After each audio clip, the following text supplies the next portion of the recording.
Good morning, Daphne. Hi, sweetie. How are you doing? Oh, hi, baby. You gonna come with me and get your breakfast? Yeah?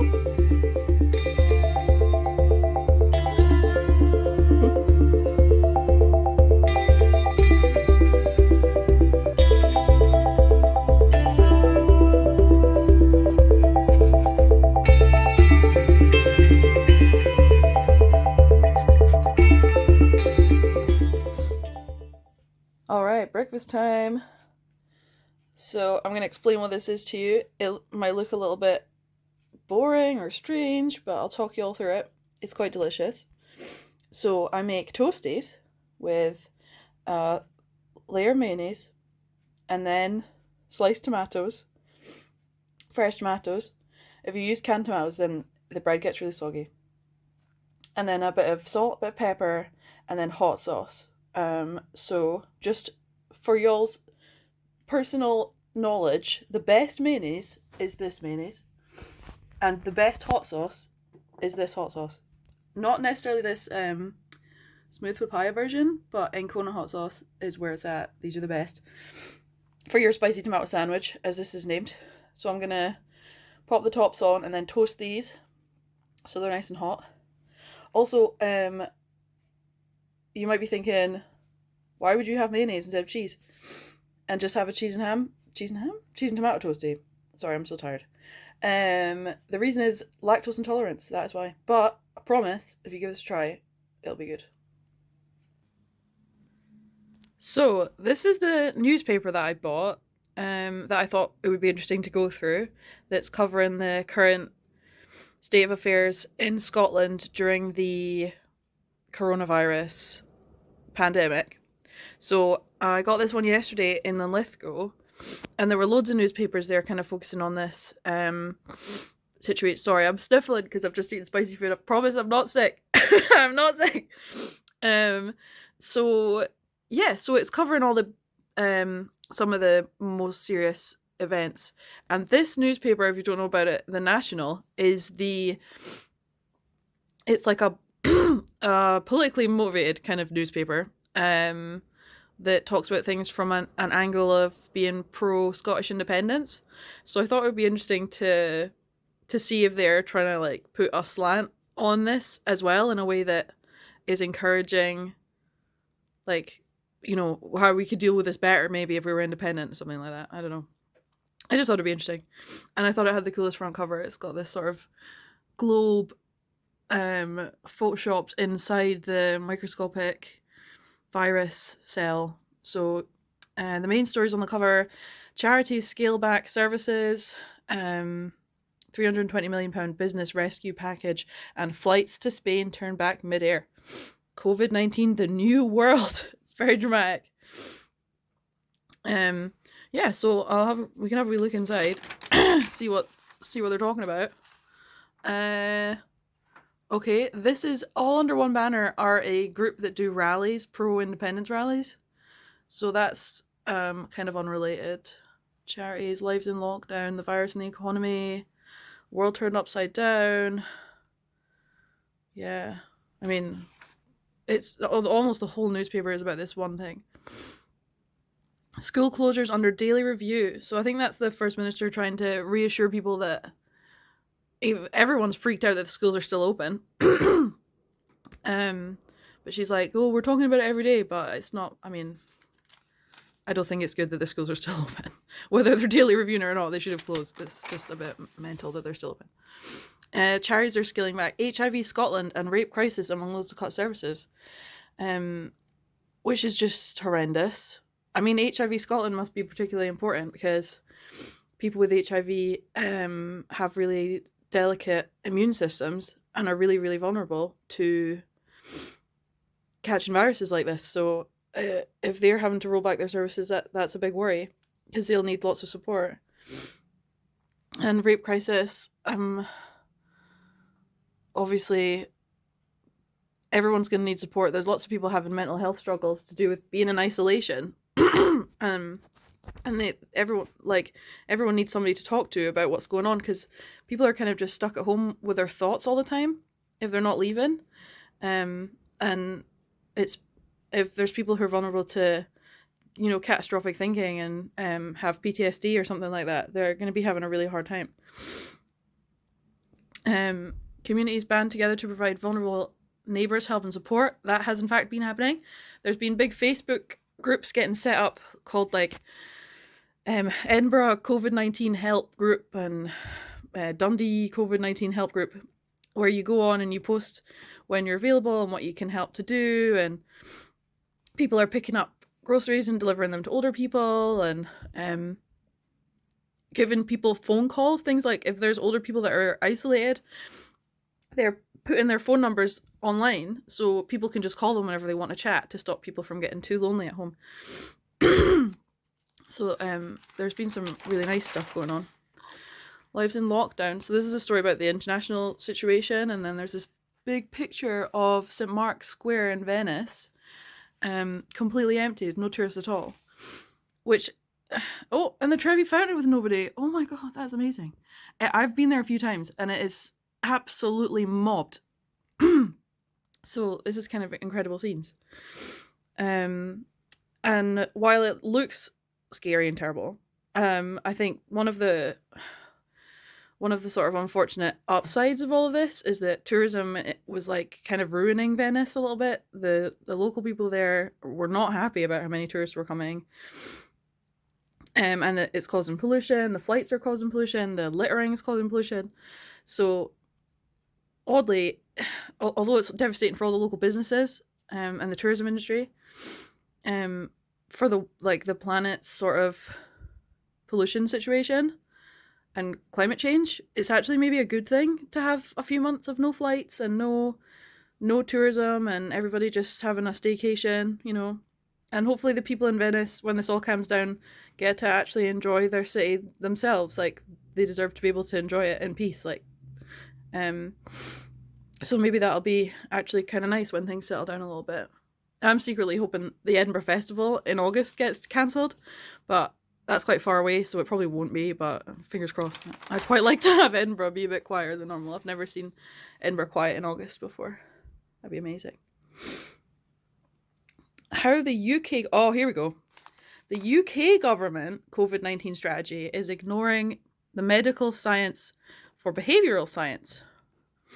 So this is definitely one of these. I'll put the whole thing up so you can pause it and read it if you want to. But I'm not going to read the whole thing out loud. But what's going on here is this newspaper is trying to say, oh, the UK government aren't handling things great and we could do better if we were independent. Blah, blah, blah. You know what I'm saying? I actually support independence myself, but it's, it's just interesting reading the news with these kind of slants on it. All newspapers are political, but that's Spain. It's all getting right quiet. That's Italy. It's amazing. I can't believe this. Several countries are also going into a sort of military lockdown. Oh yeah, the stock market's crashed as well. I don't actually have a very good understanding of economics, so I'm not sure what the impact of this is all going to be yet, what the real life, real terms impact for actual people is going to be because of the stock market. But people's pension funds, savings accounts, mortgages, they're all probably going to be affected by this. The banks are saying they're going to suspend mortgage payments. That's adverts. That's the man that does the budget. So he just did the budget 2 minutes ago, and now I don't think any of it matters because the whole world has changed. So that's a bit relevant. Immoral legislation. Okay. This is not to do with COVID-19. This is some regular news. This is the Scottish government opposing the UK government on refugee legislation. Back to okay. Dinosaurs. Always happy to see some dinosaurs. Excellent news. I'm an archaeologist. who don't study dinosaurs. That's paleontologists, but I still love dinosaurs anyway. I can't help it. They're amazing. Okay, we're not racist. Very good. Is that Priti Patel? Priti Patel is terrible. Like, she is actually just terrible. Anyway. Okay. Alright, okay. I'm gonna stop doing this now because there's like a weird little magazine in the middle and we've been talking about this enough. But anyway, I just thought this would be an interesting thing to hold on to for the time. And show to like future children and things. You know, people have newspapers from when the Titanic went down and from world wars and stuff. I feel like this is sort of getting to the same scale as a world war situation would be. So, yeah, I'm just trying to preserve things for historical interest, and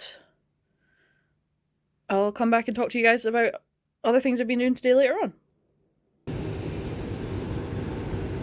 This is the pasta department.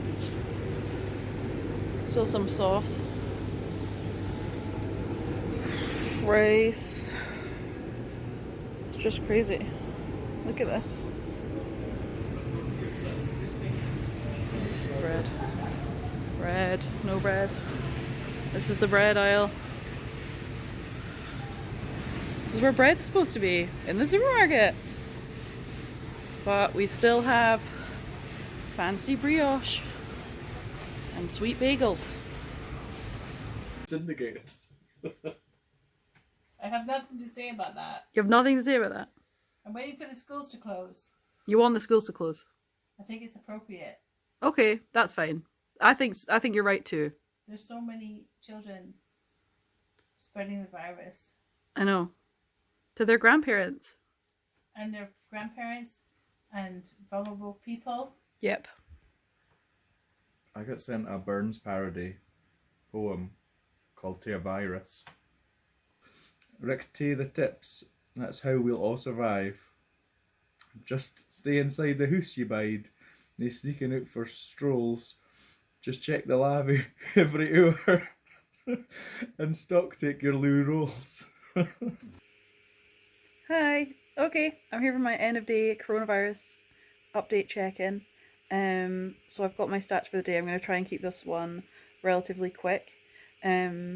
Today I was mostly at home, and then Paul came back. We went to the shops on a epic toilet paper hunt. We went to 4 shops in Livingston. It was Morrison's, Asda, B&M and Sainsbury's, and not a single one of them had a single roll of toilet paper, and they didn't have thermometers either. I was trying to find a thermometer for my sister because her boyfriend is sick, so we couldn't find one, so we ended up getting them kitchen roll, and they're gonna saw it in half with a red knife and use that as toilet paper. It's just crazy. So that's a nightmare. And then we stopped in to see my parents for a little while, and they both seem fine. But my dad's a little bit worried because he's saying that because the stock market's crashed, his pension is in stocks and bonds, and he reckons he's lost tens of thousands of pounds off of his pension fund, which is horrendous. But nobody knows what's going to happen with that until after this is all over. So, we're just going to have to wait and see. But for now, he's off of his work. His work sent everybody home for 14 weeks, so he's working from home anyway, and that's fine. So the figure updates for the total cases, I'll just open that up. Okay, so coronavirus cases, 182,403. Today was the first day that the cases outside China took over the cases inside China. So there's been more cases all over the world than there were in China when it originally broke out. And the total deaths for the day, not for the day, in total for the whole thing, 7,144. So there's been another big jump, and then I'll get up the stats for the UK, but I'm going to turn the camera and show you them. Okay, so for the UK you can see a total of 1,543 cases, and it says more than 50, so we're not getting exact numbers anymore. They're not telling us the total numbers. There's more than 50, so that's all we're getting. But I thought this was really interesting. This is the BBC. They put this in. So this is the number of new recorded cases slows, but that is only because they changed the testing policy. I mentioned this yesterday. So now they're only testing people that are in hospital with flu-like symptoms. So it's dropped off again. And as I said before, I think that's some kind of strategy to help ease the pressure on the resources and to stop people from panicking so much. Yep. So that's the update for the day. I'll be back to speak to you guys more tomorrow. This is not a joke, Snapchat. Do you think this is funny? This is not funny. The toilet paper shortage is really serious, okay? And you need to stop because this is unacceptable, okay? Enough.